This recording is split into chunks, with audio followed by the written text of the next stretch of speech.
Hi everyone! In today's video, I'm going to show you how I drew this beautiful tulip using colored pencils on this super smooth black background. And before I get started on the actual colored pencil portion of the drawing, I want to show you how I created the background.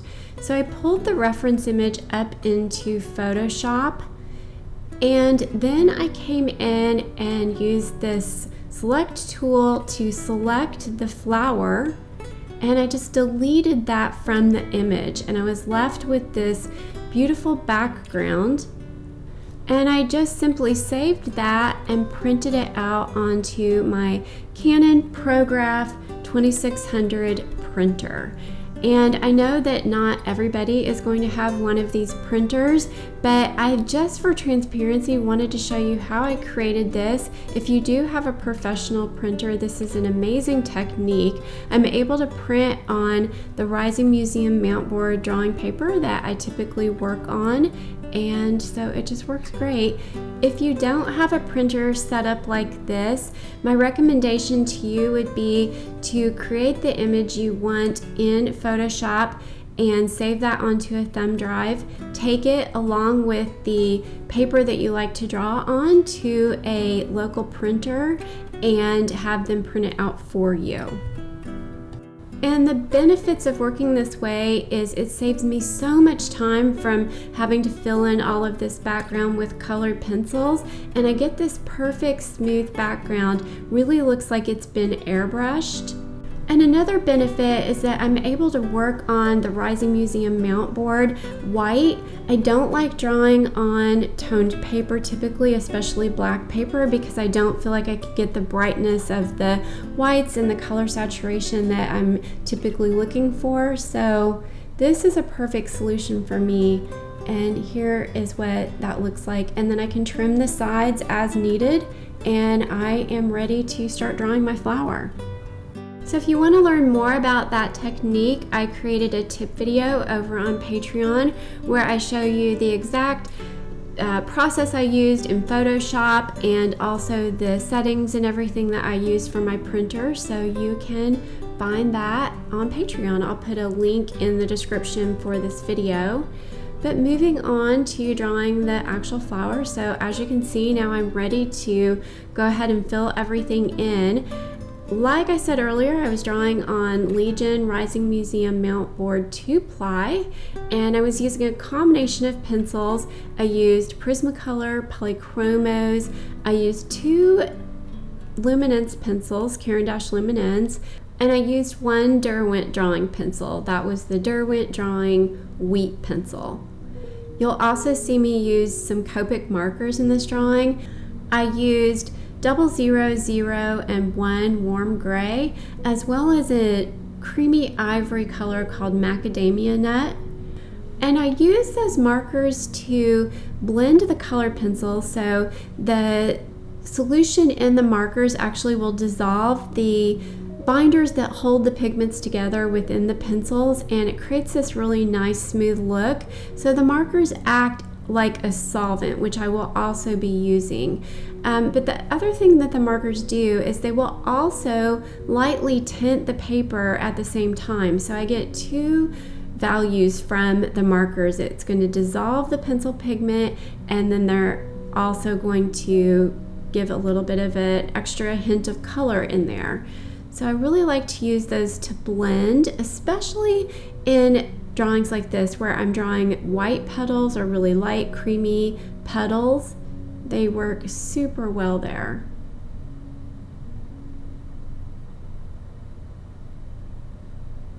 When you see me using that Q-tip, I am using a solvent, so I used Utrecht Nude odorless paint thinner on the Q-tip, and I did that mainly on the red, so this red patterning, rather than blending that with the marker. And you could blend that with the marker. It's just going to make the tip of it, it's going to have that red on it, which I didn't want. So switched over to using the solvent for those areas of the drawing.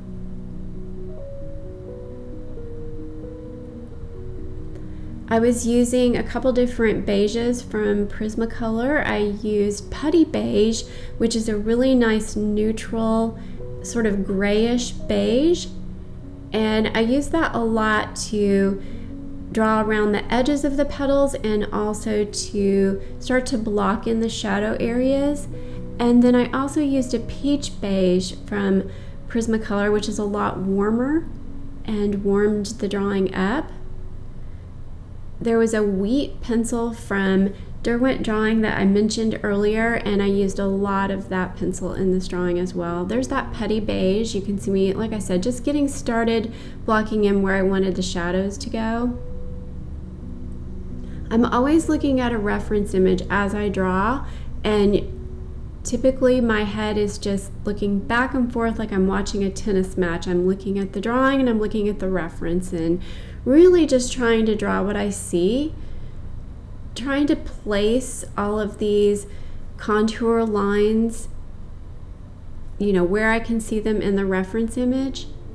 But I'm not going for like a hyper realistic look. I'm not going to spend 10 hours on one petal.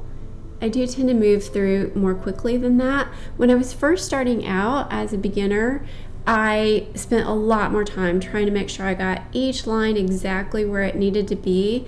And that was mainly because I didn't know how to do it any differently. I didn't understand where it was important to really take that extra time and where I could save some time because it's not really going to matter in the final drawing. And that just comes with experience. I have figured out where I can save some time, just like the exact placement of these little lines isn't going to matter so much.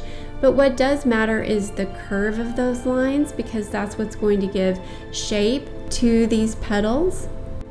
So I do take my time with that, wanting to get that curve going in the right direction. So here, working on this petal, you can see me starting to block in the shadow areas with the Putty Beige. And now I'm using the reds to work on the patterning. The reds that I use, that pencil right there, is the Polychromos Cadmium Red. And a lot of times I started off with that pencil. And then you'll see me coming through with a Prismacolor Tuscan Red. And in the darkest areas of the red, I used Black Raspberry from Prismacolor. And then I used Perylene Brown from Luminance, which is a beautiful reddish, like a rusty reddish color. So when you see me use a Luminance pencil in here, that's what that is. And then the final pencil that I used just a little bit of was the Prismacolor 925, which is Crimson Lake. And that's going to be the brightest red that you see sort of around the edges of this pattern. A lot of times I came back to this cadmium red from Polychromos at the end because the Polychromos pencils are an oil-based pencil. They hold a really nice sharp point, and I was able to get these sharper wispy lines in here using that pencil.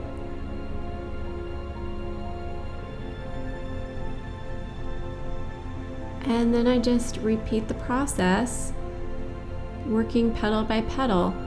Typically with these drawings, as I move through toward the end of the drawing, I get a lot faster because I have my process down. I did switch things up some in this drawing.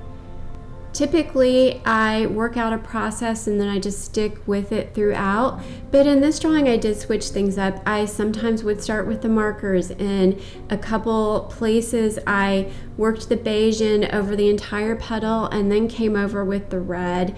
And then sometimes I started with the red patterning and then worked the shadows in around it. So did change things up. It doesn't really affect the final drawing, but you need to work however it makes the most sense to you. So what I always tell my students is to start with what is easiest. So find a place in the drawing that you know for sure, like I know for sure I need this red line here and it curves this direction. So start there, and then you draw the thing that makes the next best sense. So you just move through the drawing almost like a puzzle, because the more of those areas you get filled in, then you get down to some of the more tricky areas where it's a little bit more difficult to see what exactly you need to do, and it just all will fall into place a lot easier if you have the easiest parts blocked in first, or the more obvious parts blocked in first. So that is what I would recommend. Just look at the reference image and decide, okay, I know for sure I need to draw this line here. I know for sure I can fill this area in with a dark color, and then just move from there. All right, my final petal. So I did have a series of 5 videos over on Patreon where I drew this flower, and this petal is one of the real-time sections. And so in the real-time sections of those drawings, I'm just talking as I'm drawing. So I'm telling you exactly which pencils I'm using and why, and just basically giving you a stream of consciousness or my thought process as I'm working through these drawings. So if you want to learn how to draw this or something like it, you can check out, I've got hundreds of videos now over on Patreon. So check that out. I have a couple different tiers. I have a tier for beginners that is less expensive, and then I have an all-access tier where you get access to all the videos I have available over there. But finishing this one out on the stem, I used 3 colors: olive and moss from Holbein, and a 90% warm gray from Prismacolor. Oh, also a touch of white that you'll see me add at the end to create a highlight along the left side. But the stem was really easy. I didn't overcomplicate it, but it really does bring everything together for this beautiful drawing. And here is my completed drawing. If you have any questions about this one or how I drew it, or about how I created the background, you can leave those in the comments. And if you know that you want more information or want to learn how to draw something like this, go check out my videos on Patreon. All right, thanks for watching. I will see you in the next video. Bye, everybody.